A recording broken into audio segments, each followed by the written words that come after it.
Hi friends, welcome back to Parent Story Hour. Today, Megan and I have one of our favorite bears with us because I'm going to be reading the book Bears Everywhere. And I guess one of my viewers is a bear named Simon. So Simon, you're going to want to tune into this one today.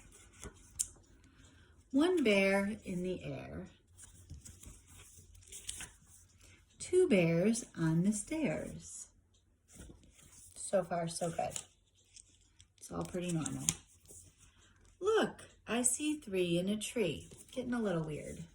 I mean, what are they doing up there? But still, the little girl looks happy. There are four more behind the door. That's a little bit more normal. In her bedroom.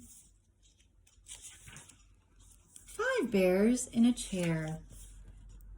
Having a tea party. Bears everywhere. They certainly are.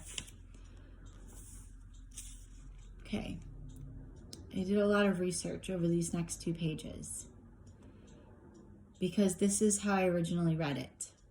6 bears wearing pajamas. 7 bears crying for their mamas. Has to rhyme with pajamas. So I was supposed to say 6 bears wearing pajamas. 7 bears crying for their mamas. Okay, so I did a lot of deep research about the pajama conflict. And apparently it's regional. That is the best answer I can give you. Depending on where you're from, depending on how you learn to say that, I guess there really is no right or wrong way to pronounce that word. Personally, I tell my kids to put their jammies on.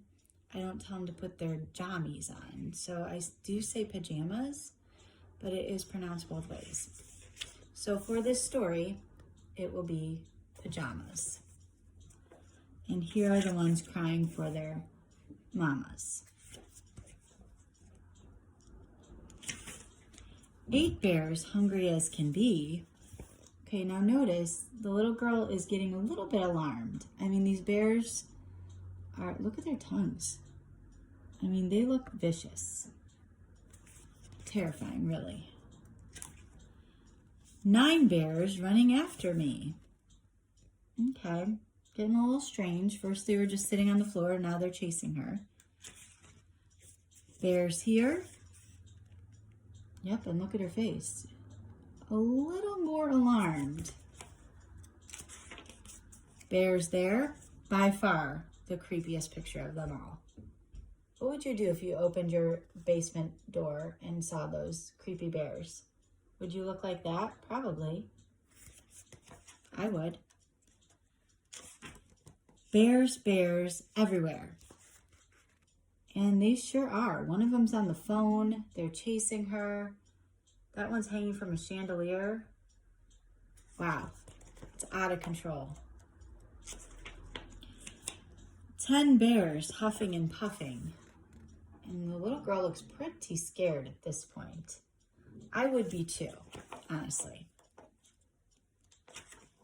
I'm so glad they're full of stuffing.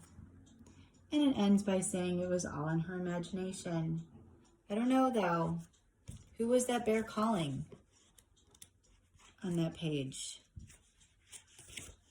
Is he calling the police? Help?